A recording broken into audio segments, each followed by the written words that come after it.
Namaste and welcome to Shuddha Vidya.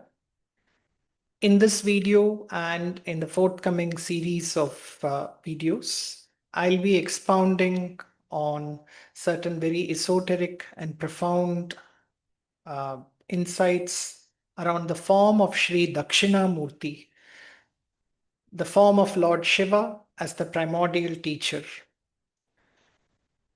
Shuddha Vidya is a space for living wisdom, not just bookish knowledge regurgitated again, but wisdom that I have personally internalized listening to my earthly gurus, who have in turn helped me realize the divine guru as Sri Dakshinamurti. And therefore, some of my interpretations may depart from the classically, traditionally held views.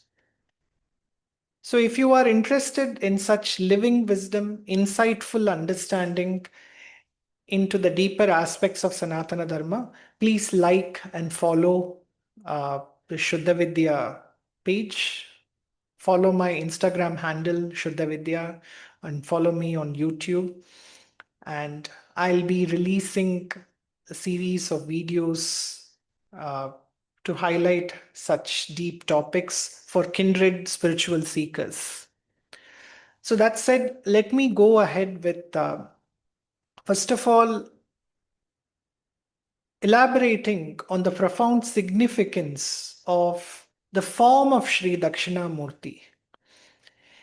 It is important for us to understand that in Sanatana Dharma, when Devis and Devatas are projected in forms, in male forms and female forms, in benevolent, smiling forms, or in wrathful and angry forms, it is important for us to understand that one must not see these forms with the same perception as we see fellow human beings. One must not bring the same human mindset to this. These forms are symbolic, or they're metaphoric images that are aimed to highlight very subtle spiritual tattvas, spiritual principles. Like the saying goes, a picture speaks 1,000 words. See, when words are not enough, when individual words are not enough, human beings resort to poetry, stringing together words. Poetic expression brings a little more richness than just, attaching individual names to objects and experiences. For you to say that the sun was smiling upon the blossoming lotus, some kind of a poetic statement like this, it brings a lot more richness. When poetry is also not enough, when poetic and metaphoric descriptions are also not enough, because certain spiritual tattvas are so profound, human beings have to resort to imagery.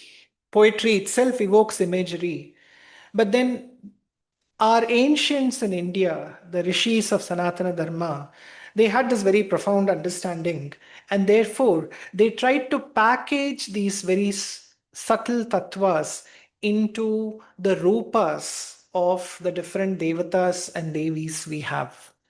Therefore, it is for each of us sadhakas to decipher the subtle interpretation behind these forms.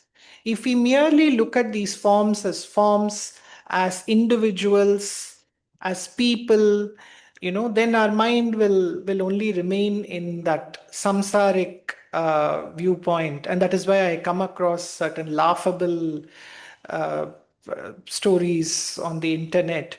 Like Bala Tripura Sundari is the daughter of Shiva and Parvati. So they are not just limited to two male sons, Kartikeya and Ganesha. They also have a daughter. So this is a very laughable thing, because this clearly shows that human beings are only looking at these subtle tattvas just the way they look at worldly families with sons and daughters.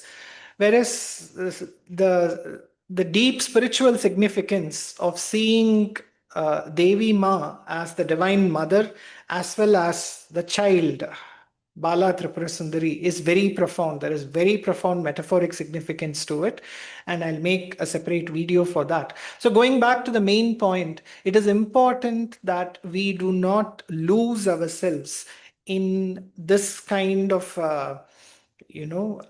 too much attachment to forms and relationships, like who is whose wife and who is whose sister and who is whose brother-in-law. No, no, no, no, no. Those details are just there in Puranic stories to sort of act as hooks for the samsaric mindset of people. But once we are drawn by those stories, we should not remain at that samsaric level. We should go deeper. So the form of Dakshinamurti, Lord Shiva sitting under a banyan tree in profound silence, he doesn't speak a single word. But everything that needs to be taught is taught in total silence. Now we need to understand the profundity of this visual depiction. So the banyan tree, if we have seen it, we understand that it is a very special kind of a tree that not only has roots below, it also drops aerial roots and it keeps propagating itself. When those aerial roots touch the ground, it gives rise to another trunk. There are places in India where a single banyan tree covers many acres of land because it has lived for 200 years or more, and many aerial roots have touched the ground and newer trees have arisen. So the banyan tree is a metaphoric image for the self-propagating nature of samsara, our physical existence, this world of our senses, this world of our mind, all this physical reality we see around us is like a banyan tree. The physical universe is like a banyan tree. It keeps dropping aerial roots, it keeps propagating itself. And at the root of that banyan tree, this profound form of Shiva, as the primordial teacher, is seated in great dignity in total silence. Now, what does this mean? That if we go past this external appearance of samsara and we go deep, closer to the roots, we dive deep into ourselves, not just lose ourselves in sensory phenomenon and all the visual appearances, but if we really undertake a spiritual inquiry into the roots, into the source of this samsaric manifestations, we come upon this very profound silence. This profound silence, beyond the activity of thought, beyond the changing activities of the mind, beyond all the excitement of the senses, there is this very profound silence. And this profound silence is not emptiness or void. It is not nothingness. It is very profound because it is impregnated with wisdom. There is a lot of wisdom there. There is a lot of intelligence there. Just that the wisdom and the intelligence in that profound space is silent. It is not necessarily dependent on language. It is not accumulated wisdom. It is not intellectual accumulation. It is illumination. It is a profound silence that illuminates reality as it is. That is the meaning of Lord Shiva as Dakshinamurti sitting at the roots of this banyan tree, deep inside the external appearances of samsara. And he does not speak a word because the Atman, the divine, inner silence within us, the divine inner source within us, does not depend on words. to express itself. Although many times the Atman can also express itself as wisdom. All the profound teachings, the Upanishads, the Vedas, all the great insights of all the great masters is basically this Atman expressing itself through human language. But we need to contextualize that. Think of it like when iron filings on a board are under the effect of a magnetic field, they will arrange themselves in concentric circles, revealing the direction of the magnetic field. But if there are no iron filings there to show you the pattern of the magnetic field, it does not automatically mean the magnetic field is absent. The field is nevertheless there. If sometimes you need to know or visually see the field, sprinkle some iron filings and they will arrange themselves and you will see how the field is operating there. So this profound silence in us sometimes operates through words, sometimes comes as profound teachings through the mouths of great Jivan Muktas and yogis and gurus, but its primordial nature is silent illumination. It does not need to say a word, but it conveys everything that needs to be conveyed. So that is the profound meaning of Dakshinamurti being seated in total silence. And his image is such that in one hand he is shown holding a brightly glowing fire, which symbolizes intelligence, which symbolizes wisdom. In fact, it symbolizes insight.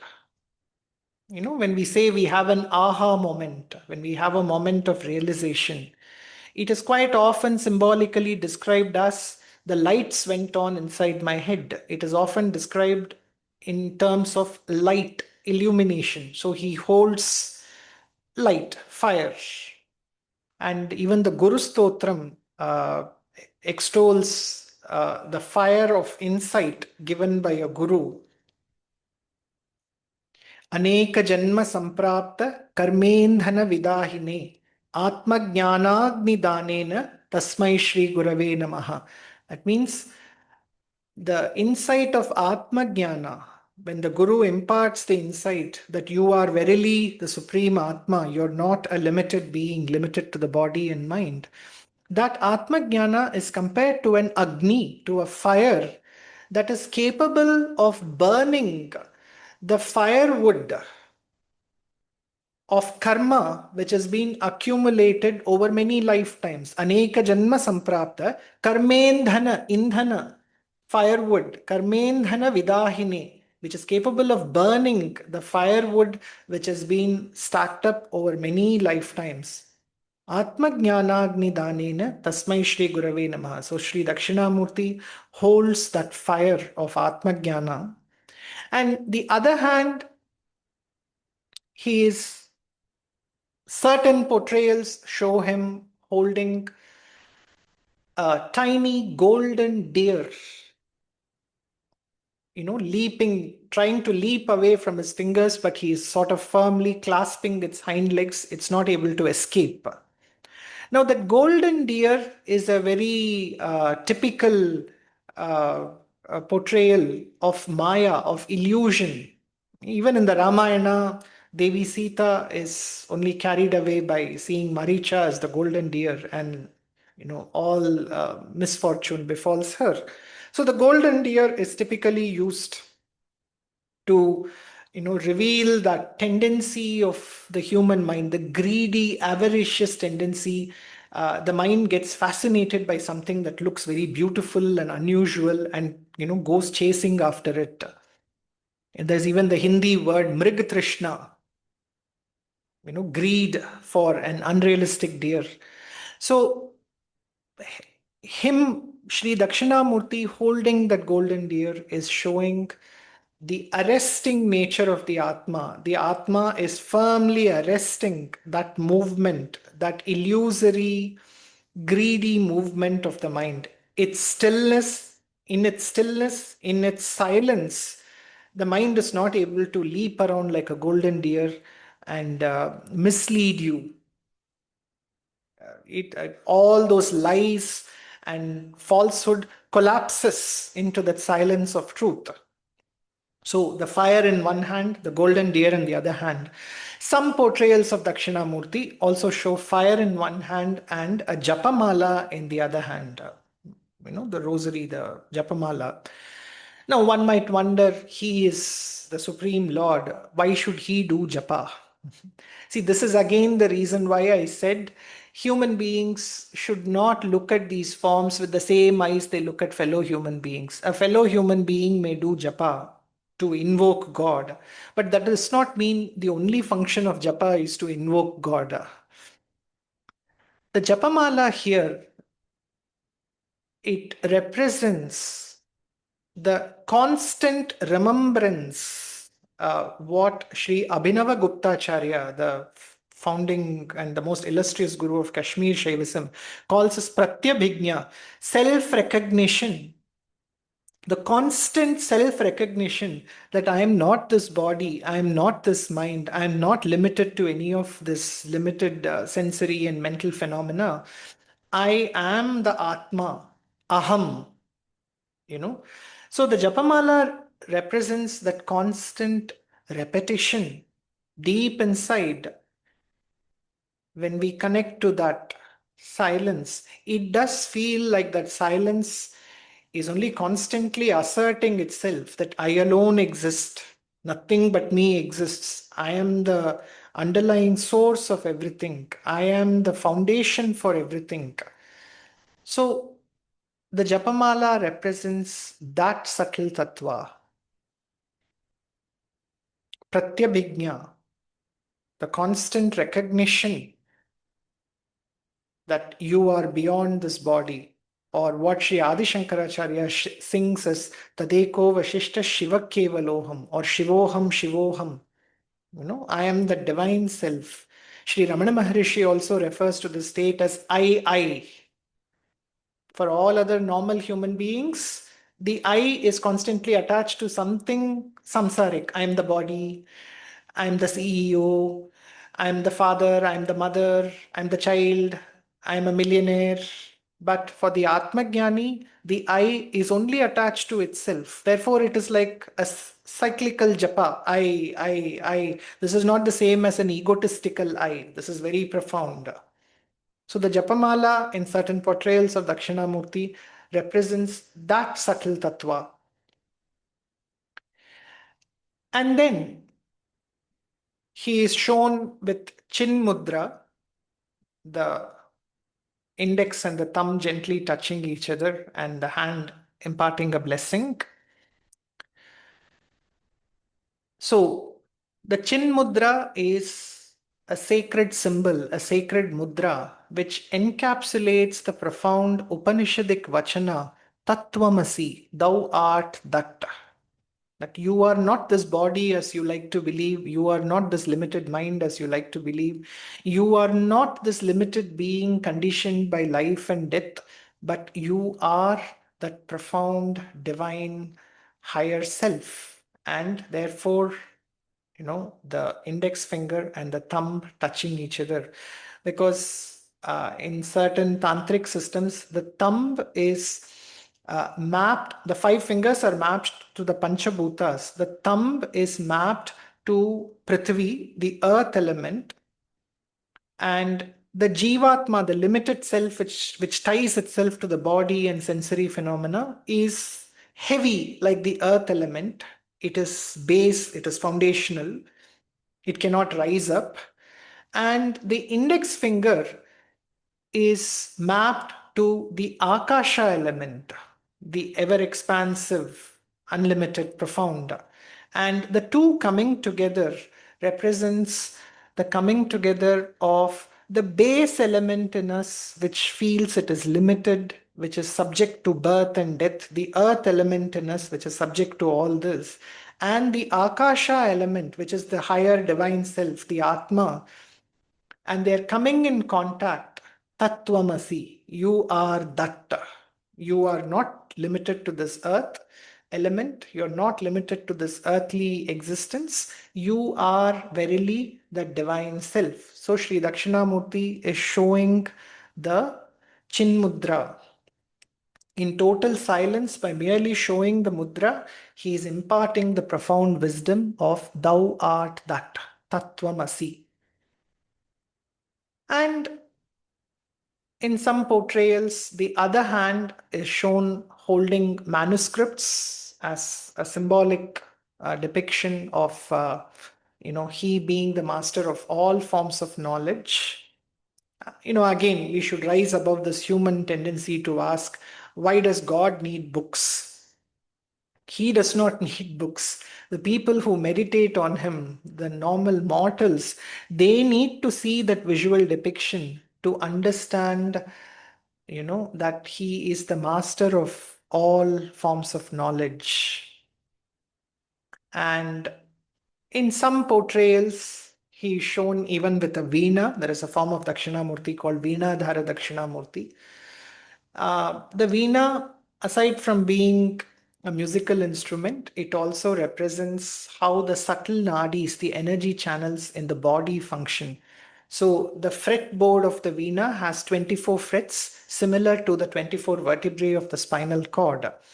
And the main god, the resonator of the Veena is, our own skull. And the other end of the Veena, where a dragon head or a snake head is shown, it shows the lower end of the spine where the Kundalini energy is coiled up. So the Veena is actually a portrayal of the most important organs in the human body around which the tantric meditation systems are developed. They all work on this, on the Kapala, the crown, the skull, the spinal cord. All our energy channels, nadis, are positioned along the spine, the chakras, Sahasrara chakra, and the lower end where the Kundalini serpent is coiled. So Veenadhara Dakshinamurti represents that. Now, whether it is book or whether it is Veena, what it basically also shows is he is the wellspring of all forms of knowledge, artistic or scientific. So all understanding, all profound and original understanding, regurgitated understanding can even come from reading another book. But any profound original insight, be it in the sphere of religion, be it in the sphere of science, or any profound creativity in the field of arts, only emerges from within that profound silence. It is a very common phenomenon that scientists, when they're working on research problems, initially the mind will only like to work within the realm of what it already knows and understands. It will try to apply the theories it already has.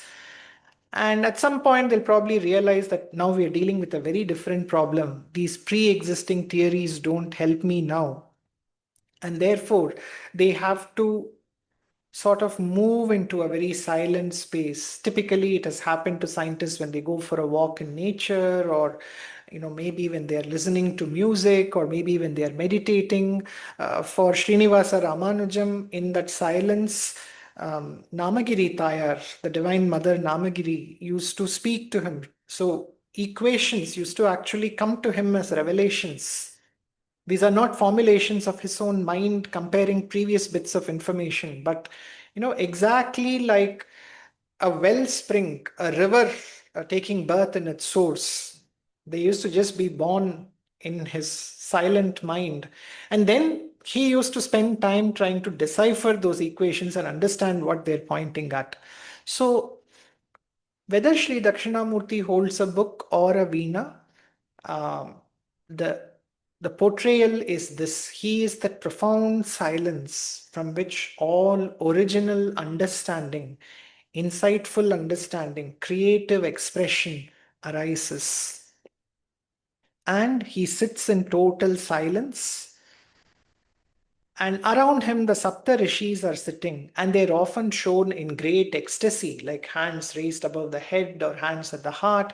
So, what it shows is every human being that taps into this very profound space within them. This profound space of silence is within each of us. We don't have to go to some physical space. We don't have to go to some specific ashram or specific guru. No, Dakshinamurti, as that profound silence, is within each of us. The Adi Guru is constantly sitting in silence at the root of the banyan tree, which is our own body, which is our own samsaric existence.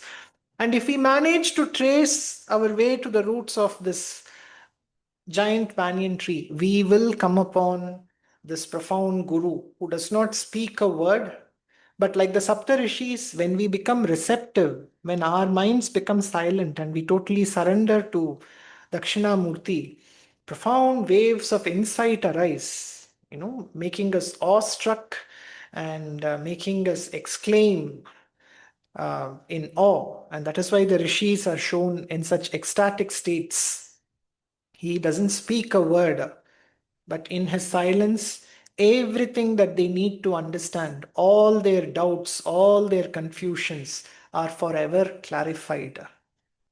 So that is the profound beauty, the profundity of this Rupa of Sri Dakshinamurti, the Adi Guru. This form of Shiva is particularly very, very dear to me. I have benefited a lot by meditating on this profound tattva and by connecting to him.